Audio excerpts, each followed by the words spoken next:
Coming up on today's San Francisco 49ers Report, Niner fans got some breaking news this morning, and I'm going to explain why Niner fans and the faithful worldwide should be enjoying the fact that the Niners will play 2 international games in 2026. Can this player help to solve the Niners' issues along the offensive line in NFL free agency? We'll also take a look at an intriguing option for San Francisco at the tight end position.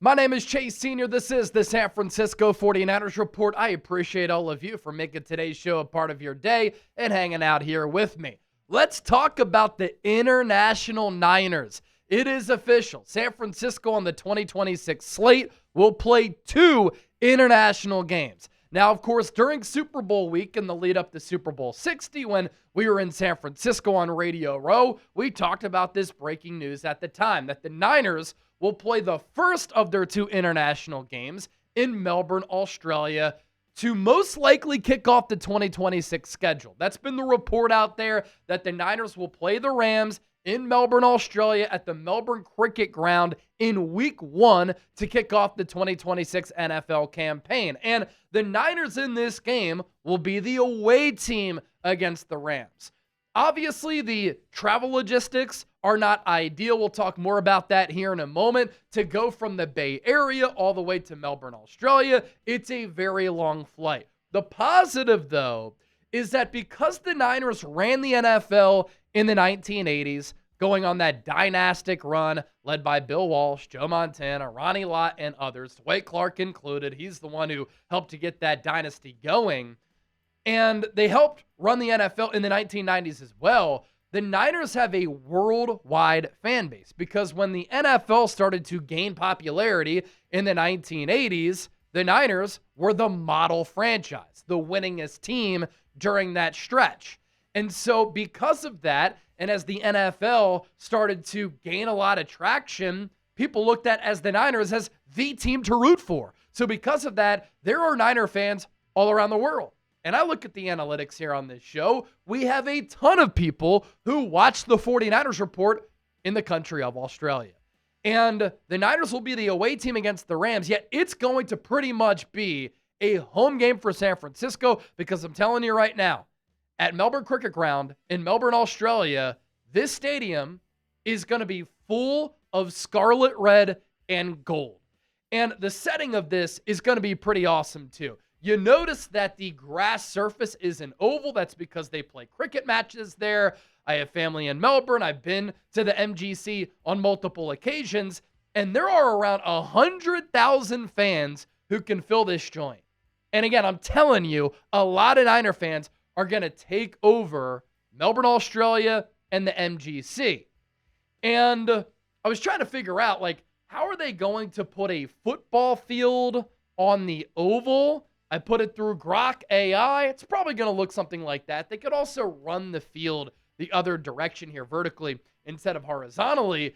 But while Niner fans are like, man, that trip is going to be so long, nearly 16,000 round trip miles, it's going to be a home game away from home for San Francisco. And then we've had an idea that the Niners would be playing in Mexico City in 2026. That news made official this morning by the NFL. The Niners in this game in Mexico City will be the home team and the opponent TBD. The Niners played the Cardinals at Estadio Azteca, a historic venue, in 2022. Niners offense went crazy in that game. It's going to be at the same stadium. It has changed due to sponsorship and naming rights, but that is going to make for an incredible atmosphere because the Niners have a large population of their fan base that is of Mexican heritage. And there are already so many Niner fans in Mexico, again, going back to that point that I made earlier, that when the NFL started to gain a lot of traction and a lot of people started to watch the beautiful game that is football and the NFL, it was the Niners who were running the NFL. So naturally, a lot of people gravitated toward San Francisco. And so I want to talk about this. Niner fans are not happy that San Francisco has to play not 1, but 2 international games in 2026. The round trip to Australia, nearly 16,000 miles. The round trip to Mexico City, nearly 4,000 miles. That is about 20,000 miles that the Niners will be logging for just 2 games. And naturally, when you play in Northern California, you're most likely to be top 5 in miles traveled in a season because you have to travel to the Midwest, you have to travel to the East Coast. And so it's definitely not ideal from that standpoint. As a Niner fan, though, you should want your team to be playing on primetime television, in front of global audiences, in front of an international viewership.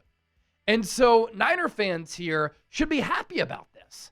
Like, you get to play on a global stage, not once, but twice. And this is a Niners organization that is an iconic franchise. The Niners have worldwide recognition. And so all the eyes of the football universe are going to be on this Niners team 2 times next year for this Australia game and this game in Mexico City. It's kind of cool to root for that, in my opinion, when you're a fan of the Niners. So be happy about this. Don't shoot it down and say, this is ridiculous. The other thing, too, I know the Niners are technically losing a home game playing in Mexico City. It's a 17-game schedule now. So they can still have 8 home games at Levi's Stadium. So today's poll question is this. Do you like the Niners playing 2 international games? Type L for like, D for dislike. Let me know what you're thinking about this down in the comment section. And if you're repping the Niners, do you want to also rep the Niners for St. Patrick's Day? Are you looking for something to wear on St. Patty's Day? A lot of you might be going on a bar crawl. If you are, become a member of the Bay Area drinking team and get your 49ers Report St. Patrick's Day merch right now. And get it now while supplies last, because these shirts are limited edition only, and get it in time for when you do go out and venture out for St. Patrick's Day. 2 different shirts available. The Kelly green here to my right, black as well. They both pop. Do you want to become a member of the Bay Area drinking team established in 2026? Get your shirts now. It also goes a long way in supporting the show. Use that link down below, chatsports.com/NinersGreen. All right. Are the 49ers a good fit for Steelers left guard Isaac Seumalo? ESPN thinks so. And here's what ESPN said about Seumalo potentially signing with the Niners for an article that they put together, pretty much naming players who are the best fits for certain teams across the NFL. Improving the interior of the offensive line is a must for Kyle Shanahan's offense. Seumalo can displace defenders in both zone and gap run concepts. Plus, he would keep the pocket firm in pass protection for quarterback Brock Purdy. The 10-year veteran has the foot quickness to redirect defenders and the body control to wrestle back against power rushers. Seumalo's 97.3 pass rush win rate with the Steelers this season ranked 2nd among 65 qualifying guards, and his 76.9% run block win rate checked in at 4th. So here, ladies and gentlemen, we are talking about one of the top interior offensive linemen and one of the top guards in the NFL. And many of you know my opinion on this. Whether it's in the draft or in free agency, the 49ers must improve their offensive line. And really, it's at 2 positions. It's at center and it's at left guard. Trent Williams comes back. He's still one of the top tackles in the game. Dominic Pooney, solid enough at right guard, although his sophomore campaign was a little bit alarming and disappointing. Colton McKivitz at right tackle. He's not elite, but he's pretty solid. But center and left guard, if you don't upgrade there, and you go up against a team like Seattle, who is so stout along the defensive line, especially along the interior, they can blow your offense up. You can't run it. You can't throw it. The concern with Seumalo is definitely his injury history, and it's been a little bit spotty. Like, he'll have stretches where he's healthy, then there are runs where he's hurt. None of the injuries he's really suffered are like so severe to the point where it's debilitating and he misses like a bunch of time, but here and there, he's had some of these injuries that can keep him out for a couple of games. And when you're talking about the Niners and injuries, of course, the concerning trend there is that the Niners have been one of the most injured teams in football since 2013. You look at Seumalo's PFF grades in 2025. Overall PFF grade, 75.9. Pass blocking grade, nearly 78. Run blocking grade, 70. Only gave up 2 sacks, 0 penalties. And then on top of that, only surrendered 1 quarterback hit and 13 pressures. The scheme versatility, I think, is really important here. Gap runs, zone runs. He can accomplish and be an accomplished player in both of those offenses. And the last 4 years, there's been a steady run of Seumalo being a really solid player here, especially with the sacks given up.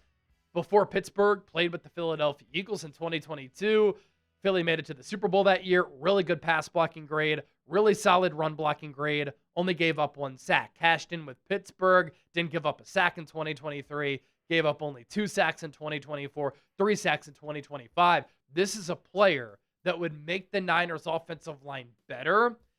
And I know that he was one of the top guards last year. I don't think he's going to break the bank, which obviously fits the mold for San Francisco as well.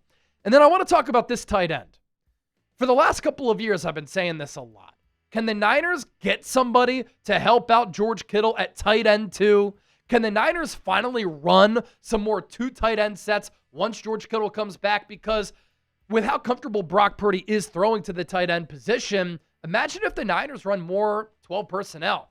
So Isaiah Likely becomes a really intriguing option for the Niners in free agency. Everybody wants to focus on Kyle Pitts, and I think that the best football is ahead of Kyle Pitts. He's in his mid-20s. He's a freakish athlete. We've seen some glimpses of him being a really dynamic player.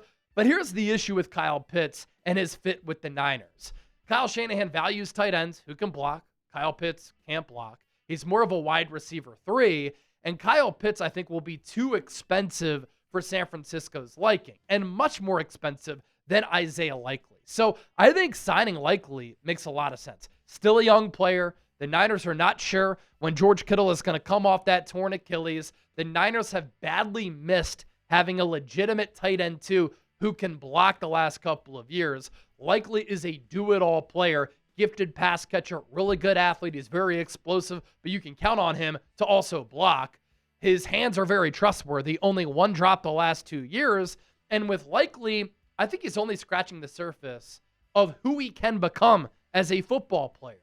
And you look at some of the production throughout his career, right? He has never gone over 500 receiving yards, but I think if he goes to a team like the Niners, Kyle Shanahan can put him in a position to succeed. Him pairing up with Brock Purdy, who again is comfortable with throwing to tight ends, could bring the best out of Likely. And I don't think he's been utilized enough with Baltimore. He's also been behind a player like Mark Andrews, and you might say, well, he'd be behind George Kittle. Well, number one, we're not sure when Kittle is coming back. Number two, George Kittle's going to be 33 years old once the season comes around. So Isaiah Likely is a player who I would like for the Niners to go after in free agency in March. Don't forget to hit that subscribe button for daily and year-round coverage of the Niners. We've always been bringing the heat, and we're going to continue to do that.